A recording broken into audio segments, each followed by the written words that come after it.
अस्सलामुअलैकुम। मेरा शौहर बहुत जालिम था।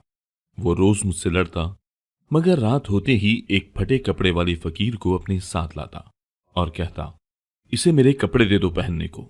यूं जैसे ही मैं अपने शौहर के कपड़े उस फकीर को देती, तो कुछ देर बाद मेरे शौहर का रवैया बहुत अच्छा हो जाता और मेरे पांव तक दबाता। मैं सोचती कि ये सब फकीर की दुआ का असर है। मगर रात को जब भी मेरी आंख खुलती, तो मेरे कमरे में घुप अंधेरा होता। सुबह उठती तो दरवाजे पर वही फकीर बैठा होता। मुझे शक गुजरा। यूं इस बार टॉर्च छुपाकर तकिए के नीचे रखती। जूं ही अंधेरा हुआ, टॉर्च ऑन की तो रूह लरस गई। एक रात मेरा शौहर मुझसे झगड़ रहा था। तभी हमारे दरवाजे पर दस्तक हुई, तो मेरे शौहर ने दरवाजा खोला। सामने एक फकीर बैठा था। मेरा शौहर उससे बातचीत करके वापस लौटा तो एकदम ही मुस्कुराने लगा और बोला कि तुम थक गई होगी, आ जाओ तुम्हारे पांव दबा दूं। मगर इससे पहले मेरे शौहर ने कमरे में घुप अंधेरा कर दिया था। अब अक्सर ही ऐसा होता।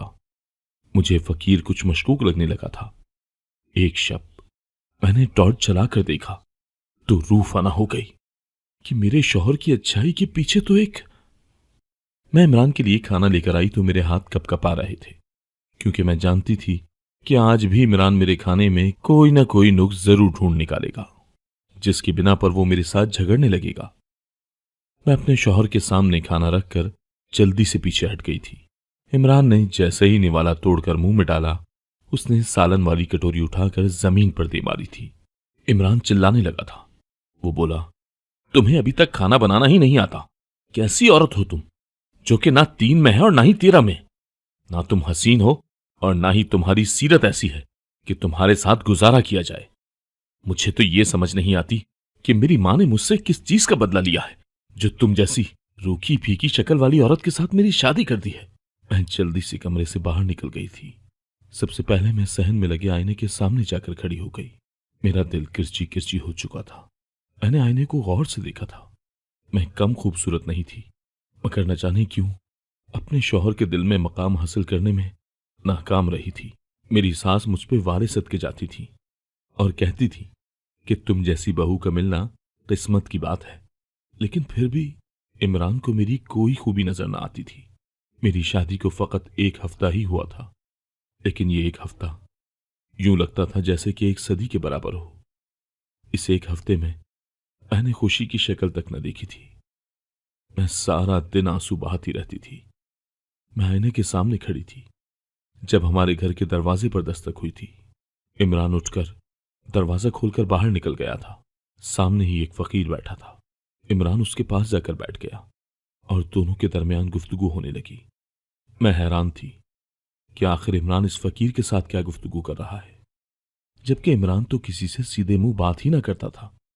थोड़ी देर बाद इमरान घर में दाखिल हो गया और बोला, सबा, अलमारी से मेरा सूट ले आओ। मैं इस्त्रीशुदा सूट ले आई तो इमरान ने वो सूट थाम लिया और फटे पुराने कपड़े वाले फकीर को दे दिया था। इमरान की नाक पर जो गुस्सा धरा हुआ था वो अब खत्म हो चुका था। वो अपने कमरे में चला गया तो मैं भी बेधड़क ही कमरे में चली गई थी। इससे पहले तो इमरान जब गुस्से में होते तो मेरी इतनी हिम्मत ही ना होती थी कि मैं कमरे में चली जाऊं, क्योंकि वो गुस्से में कोई भी चीज मेरे सर पर दे मारते थे। एक बार खाने में नमक ज्यादा हो गया था तो इमरान ने मुझे इतना मारा था कि मेरा पूरा चेहरा नीलो नील हो गया था। मैं सारा दिन मेकअप किए फिरती थी ताकि किसी को इल्म ना हो जाए कि मेरा शौहर किस किस्म का है। मेरी सास ने मेरी यह हालत देखी तो बहुत गमज़दा हो गई थी। उन्हीं ने टिकोर करके मेरा नील खत्म किया था। मैं कमरे में गई तो इमरान जल्दी से बेड से उठकर खड़ा हुआ था। मेरे पास आकर बोला, सबा, तुम थक जाती होगी ना सारा दिन काम कर करके। फिर मैं भी तो तुम्हें कितना तंग करता हूं ना। आ जाओ, बैठो, मैं तुम्हारे पांव दबा दूं। मैं 2 कदम पीछे हटी थी और बोली, नहीं नहीं इमरान, आप ये कैसी बातें कर रहे हैं? आप तो मेरे सरताज हैं। आपकी जगह मेरे दिल में है, कदमों में नहीं। इमरान ने जबरदस्ती ही मुझे बेड पर बिठा दिया और कमरे की तमाम छोटी बड़ी लाइट्स बंद कर दी थी। अब चार सू अंधेरा ही अंधेरा था। इमरान मेरे पांव दबाता जाता और मुझसे माफिया मांगता जाता था। मैं हैरान थी कि इमरान को क्या हो गया है। फिर यही ख्याल आया कि हो ना हो ये उसी फकीर की दुआ है जिसके बाइस मेरा शौहर इतना अच्छा हो गया है। सुबह मैं उठकर बाहर आई तो दरवाजे पर वही फकीर बैठा था। मैंने उस फकीर को बगौर देखा तो मुझे एक अजीब सा एहसास हुआ था। मैंने इर्द गिर्द देखा तो कोई भी मौजूद नहीं था। मैं जल्दी से उस फकीर के पास गई और बोली, आपका बहुत बहुत शुक्रिया, आपकी दुआ से मेरा शौहर राह रास्त पर आ गया है। वो फकीर जोमानी अंदाज में मुस्कुरा दिया था। ऐसा लगता था जैसे उस फकीर की मुस्कुराहट में हजारों राज छुपे हुए हों। फिर वो फकीर उठकर चला गया था। मैं खुशी खुशी नाश्ता बनाने लगी थी। मैं नाश्ता बनाकर सास को दे आई थी और फिर अपना और इमरान का नाश्ता कमरे में ले गई थी। ये पहला मौका था जब हम दोनों मियाँ बीवी इकट्ठे खाना खाने वाले थे। मेरे चेहरे पर मुस्कुराहट फैली हुई थी। इमरान मुझे देखकर हैरान हो गया था। उसके चेहरे पर फैल जाने वाले तासुरात बिल्कुल भी अच्छे नहीं थे। वो बोला, तुम कहां मुंह उठाकर चली आ रही हो? मैं सहम गई थी। मैं बोली, इमरान, आपका और मेरा नाश्ता है। इमरान एकदम ही इस्तेहज़ाई अंदाज में हंस दिया था और बोला, शक्ल देखी है तुमने अपनी? मेरे इतने भी बुरे दिन नहीं आए कि तुम जैसी औरत के साथ बैठकर खाना खाने लगूं। चलो दफा हो जाओ यहां से। मेरी आंखों से आंसू बह निकले थे। इमरान चिल्लाकर बोला, ये नहुसत मेरे सर पर मत टपकाओ सुबह सुबह, नहीं तो इतना मारूंगा कि अपनी शक्ल भी नहीं पहचान पाओगी। मैं चुपचाप कमरे से बाहर आकर बैठ गई थी और अपने नसीब को कोसने लगी थी। न जाने मेरे वालिदैन को इमरान में क्या नजर आया था जो मुझे इसके साथ रुखसत कर दिया। क्या मैं अपने वालिदैन के लिए बोझ बन चुकी थी जो उन्होंने इमरान की छानबीन भी न की और मेरी शादी कर दी? मेरे दिल में अपने वालिदैन के लिए बड़ा गिला आया था। ये ठीक था कि इमरान इकलौता था। लंबे चौड़े खानदान का कोई झंझट न था। बस उसकी वालदा ही हयात थी और वो भी निहायत अच्छी और शरीफ खातून थी। फिर वो कमाता भी बहुत अच्छा था। शक्ल सूरत का भी भला था। अगर बेटी को ब्याहते हुए क्या यही चीजें देखी जाती हैं? लड़के का इखलाक नहीं देखा जाता। इमरान काम पर चला गया था। तब मेरी सास मेरे पास आकर बैठ गई और बोली, सबा, बच्ची क्या बात है? क्या फिर से इमरान ने मारा है? मैंने नफी में सर हिला दिया था। मैं बोली, अम्मी, इमरान ऐसे क्यों है? वो मुझसे नफरत क्यों करते हैं? क्या मैं इतनी बदसूरत हूं? मेरी सास मेरी बात सुनकर तड़प उठी थी। वो बोली, नहीं मेरी बच्ची, तुम तो बहुत प्यारी हो। खराबी तो इमरान की आंख में है। मैं तुम्हारी मुजरिम हूं। मैं अपने बेटे की अच्छी तरबियत करने में नाकाम रही हूं।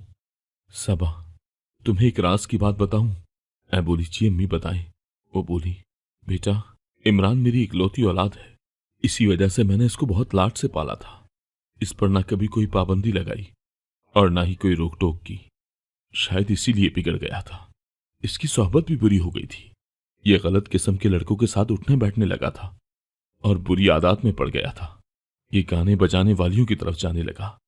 वहीं इसकी आंख एक रक्कासा से लड़ गई थी। इमरान उसको ब्याह कर लाना चाहता था। मगर मैं ये कैसे गवारा कर सकती थी कि मेरी नस्ल किसी ऐसी वैसी औरत से बढ़े। मैंने इमरान को रोकने की बहुत कोशिश की थी मगर ये न रुका। ये कोठे की नायिका के पास जा पहुंचा और कहा कि मैं समन आरा से निकाह करना चाहता हूं। लेकिन उसने समन आरा की इतनी बड़ी बोली लगाई थी कि अगर इमरान 10 साल अपनी तनख्वाह जोड़ जोड़ कर रखता फिर कहीं जाकर नायिका की डिमांड पूरी होती। इमरान बड़ा गमजदा रहने लगा था। इसी दौरान मैंने जल्दी से लड़की ढूंढकर इसकी शादी कर दी थी।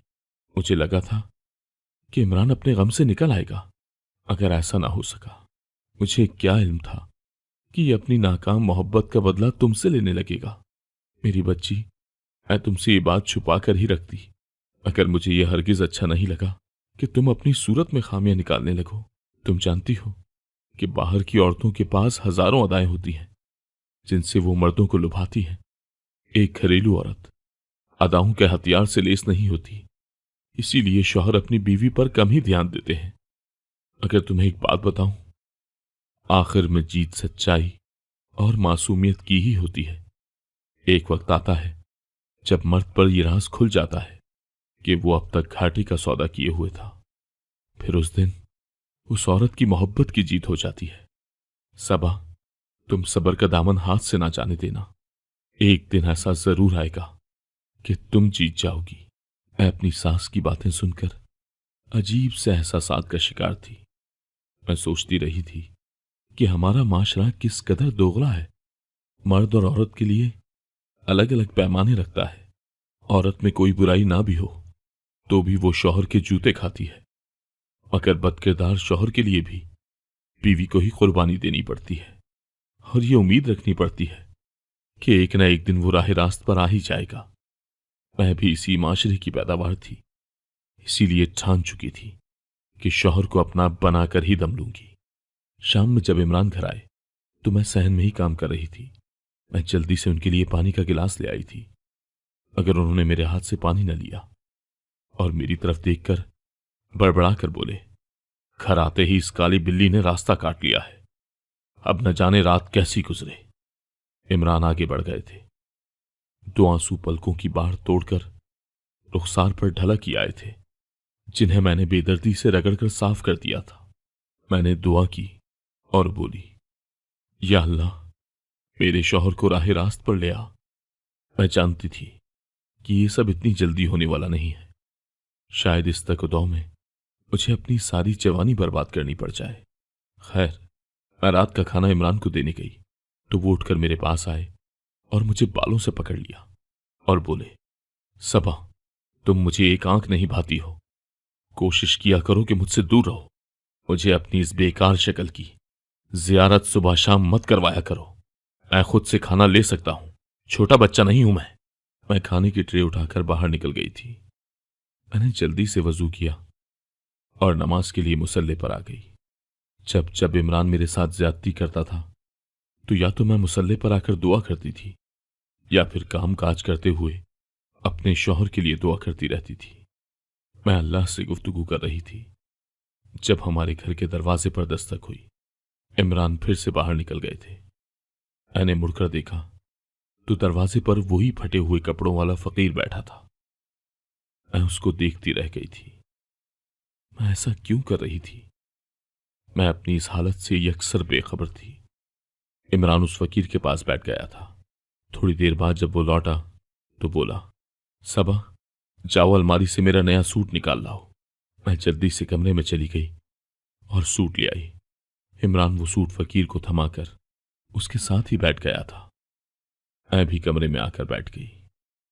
मैं सोच रही थी कि यह कैसे मुमकिन है कि इमरान एक फकीर की बात सुन ले, उसके साथ बैठ जाए। वो तो आजकल इतना चिड़चिड़ा हुआ था कि अपनी वालिदा के पास भी बैठना पसंद नहीं करता था। मैं अभी हैरान ही हो रही थी कि इमरान मेरे पास आकर बैठ गया और बोला, सबा, तुमने खाना खा लिया? मैंने नफी में सर हिला दिया तो वो बोला, तुम इधर कमरे में ही हम दोनों का खाना ले आओ, हम मिलकर खाएंगे। मैं फिर से खुश हो गई थी। मैं जल्दी से खाना लेकर आई तो इमरान मुझे अपनी दिन भर की मसरूफियात के मुतालिक बताने लगे थे।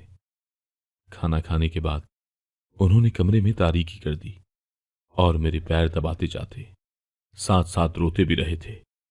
मैं हैरान थी, मगर इस सब के पीछे छुपी वजह समझ ना पाई थी। अब ये सब कुछ मामूल बनता जा रहा था।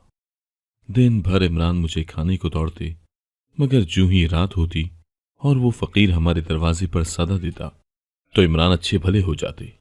पहले पहल तो मैं सोचती रही कि ये सब उस फकीर की दुआ से होता है, मगर फिर वो दिन भर मुझे जलील क्यों करते रहते थे? क्या फकीर की दुआ का असर सिर्फ तब तक ही होता था जब तक वो हमारे दरवाजे पर बैठा रहता था? फकीर के जाते ही इमरान के रंग ढंग बदल जाते थे। वो मुझ पर चीखने चिल्लाने लगते थे। मैंने सोच लिया था कि मैं जानकर ही रहूंगी कि आखिर वो फकीर ऐसी कौन सी चीज मेरे शौहर के कान में फूंकता है कि एक लम्हे के लिए यूं लगता है जैसे मैं ख्याली दुनिया में आ गई हूं। आज फिर वही अजीब से हुलिये वाला फकीर हमारे दरवाजे पर बैठा था। मैं उसको छुप कर देख रही थी। वो अपनी ही दुनिया में मगन सा था। मैं उसके खदुखाल का जायजा ले रही थी। आज पूरे 2 हफ्ते हो चुके थे कि वो फकीर हमारी दहलीज पर आकर बैठता था। उस अनजान फकीर में न जाने मुझे इस कदर कशिश क्यों महसूस होती थी। जी चाहता था कि उसे अपने घर ले आऊं, खाना खिलाऊं और रो रो कर हाले दिल कह डालूं, मगर मैं ऐसा नहीं कर सकती थी क्योंकि वो मेरे लिए नामहरम था। खैर, मैं सर झटक कर अपने रोजमर्रा के मामूल में मसरूफ हो चुकी थी। इमरान ने मुझसे कपड़े मंगवाए और उस फकीर को दे दिए। फिर वो उसके साथ जा बैठा। मैंने आज एक चालाकी की थी। मैंने अपने सिरहाने के नीचे एक टॉर्च छुपा दी थी। यूं जब इमरान कमरे में आया और घुप अंधेरा करके मेरे पांव दबाते हुए रोने लगा, तो मैंने अचानक ही टॉर्च ऑन कर दी।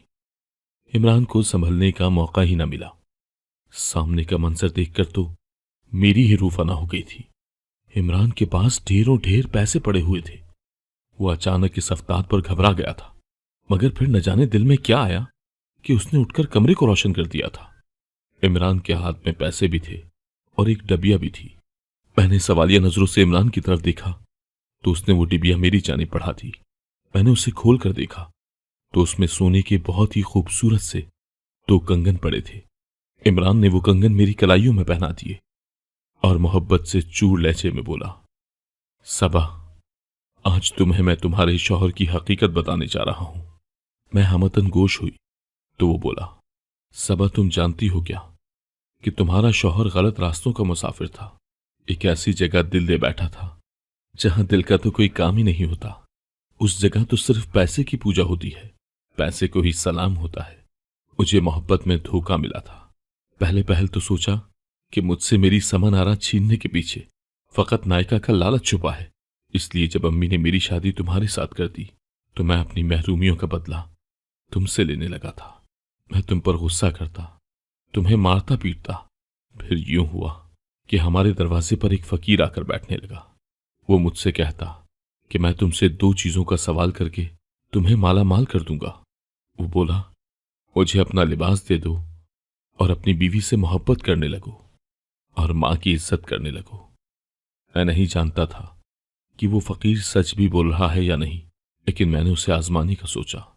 मैंने उसे अपना सूट दे दिया तो उसने मुझे नोटों की गड्डियां थमा दी।